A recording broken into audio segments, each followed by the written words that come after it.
Hi everyone. तो कैसे आप सभी? आई होप आप सभी स्टूडेंट ठीक होंगे। तो मैं विवेक आपका फिर से स्वागत करता हूँ आपके नए परिवार कॉलेज अपडेट्स में।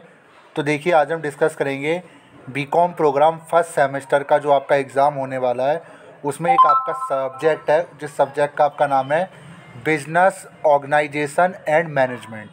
उसका आज हम एग्ज़ाम पैटर्न, एक्सपेक्टेड क्वेश्चंस कि कौन कौन से क्वेश्चंस आपको देखने को मिल सकते हैं, और ये आपका पेपर कोड है। आज की वीडियो है एनसीबैप, सोल और रेगुलर वालों के लिए जिनके पास भी बिजनेस ऑर्गेनाइजेशन एंड मैनेजमेंट का एक सब्जेक्ट है बीकॉम के अंदर।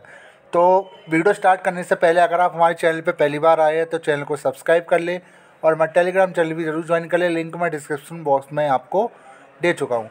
तो देखिए, वीडियो स्टार्ट करने से पहले, कोई भी सब्जेक्ट जाने से पहले हमें उसका सिलेबस देखना काफ़ी ज़रूरी है। तो पहले हम बिजनेस ऑर्गेनाइजेशन एंड मैनेजमेंट का सिलेबस देख लेते हैं, देन उसके बाद हम एग्ज़ाम पैटर्न भी डिस्कस करेंगे।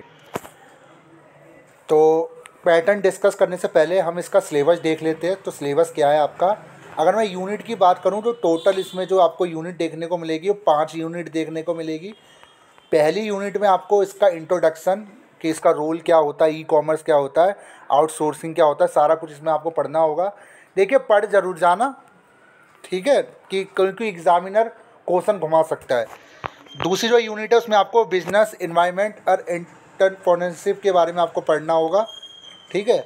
तीसरी यूनिट में जो सिलेबस है वो है प्लानिंग एंड ऑर्गेनाइजेशन।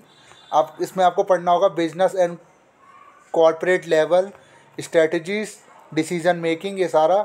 यूनिट 4 में आपका डायरेक्टिंग एंड कंट्रोलिंग। फिर आपका यूनिट 5 में आपका इंडियन स्टूडेंट मैनेजमेंट। ये सारा मतलब ये आपका पूरा सिलेबस है। सिलेबस पूरा करके जाना। कई स्टूडेंट कहते हैं सर क्या सब सारे यूनिट करने पड़ेंगे? यस। देखिए, पहली चीज़, टोटल क्वेश्चंस की संख्या काफ़ी ज़्यादा होती है। अगर मान लीजिए आपको एक नहीं आता तो दूसरा तो आएगा ही, क्योंकि आपने पढ़ रखा है। तो पूरा सिलेबस आप कंप्लीट करके जाना। आप ज़रा देख लेते हैं इसका पैटर्न कैसा आता है। तो अगर मैं पैटर्न की बात करूं, देखिए पहली चीज़, ये जो पैटर्न है ये पुराना पैटर्न है, 1 साल पुराना पैटर्न है। न्यू पैटर्न में आपको कैसे दिखाऊंगा जब पेपर ही नहीं हुए, ठीक है। मेरा इस वीडियो को बनाने का मकसद यही है कि आप सभी को मैं लेवल दिखा सकूं, क्वेश्चन का लेवल क्या है। आप कहेंगे कि सर ये तो न्यू एजुकेशन पॉलिसी है, हो सकता है क्वेश्चन का लेवल बदल जाए। यस, बट एग्जामिनर का दिमाग तो एक ही है ना। वो क्वेश्चन को कहाँ तक कहाँ से लेकर जाएगा वो आप समझ जाओगे कि किस किस चैप्टर से कैसे कैसे क्वेश्चन बन सकते हैं। इसलिए मैंने लिखा है एक्सपेक्टेड क्वेश्चन, ठीक है।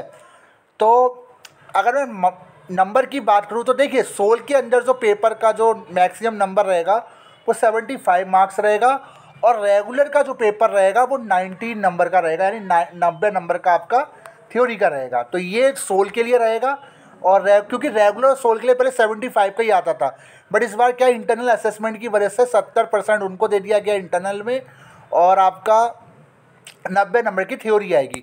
टाइमिंग जो रहेगी एक ही रहेगी, दोनों के लिए 3 घंटे का टाइम मिलेगा।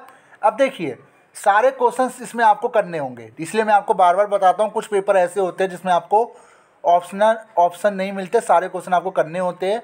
और देखिए, ये चीज़ कई स्टूडेंट कहते हैं सर ये इंग्लिश में क्यों है, हिंदी में करना है। तो चौथे नंबर पे ऐसा आपको दे रखा होगा, हर क्वेश्चन पेपर पे आपको उसके इंस्ट्रक्शंस लिखे रहेंगे हिंदी और इंग्लिश में। आप किसी एक लैंग्वेज में आपको यूज करना है और आंसर देना है। तो क्वेश्चन किस तरीके से बनते हैं आप देख सकते हो।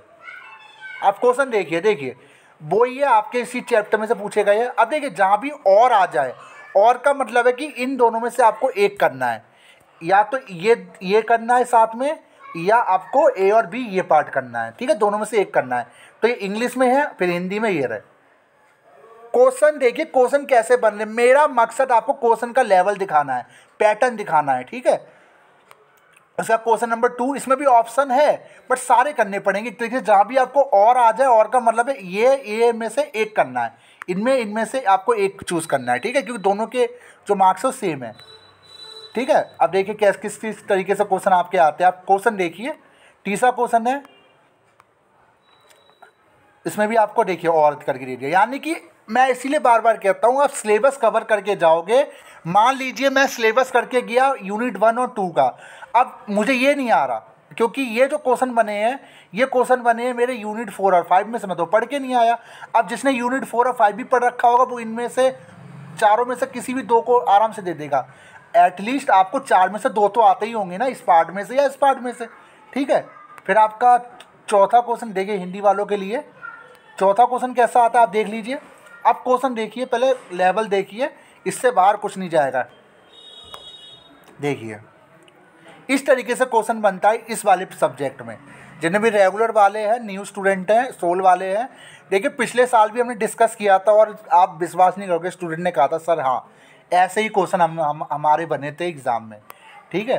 तो आप देख सकते हो। फिर एक नोट आ जाएगा, इनमें से आपको 2 करने होंगे। नोट मतलब निबंध आपको लिखना होगा। सीमित दायित्व साझेदारी, limited partnership, business process outsourcing, social networking, ठीक है। मतलब ये तो कुछ भी हो सकता है, आप जब पढ़ोगे कुछ भी दे देगा उठा के किसी के ऊपर निबंध। तो इस तरीके से आपका पूरा पेपर रहने वाला है। दोबारा बता रहा हूँ, रेगुलर वालों का जो पेपर आएगा वो 90 नंबर का आ सकता है, क्योंकि इंटरनल उनका 70 नंबर का है। और अगर मैं बात करूँ सोल का, तो सोल का 75 का ही आएगा और 25 मार्क्स का उनका इंटरनल है, ठीक है। तो ये आपका पूरा पैटर्न है। वीडियो कैसी लगी ज़रूर बताइएगा, चैनल को ज़रूर सब्सक्राइब कर लीजिएगा, क्योंकि जब हम आपके लिए इतनी मेहनत करते हैं तो आपका भी दायित्व बनता है कि हमें सपोर्ट करें। Thank you so much.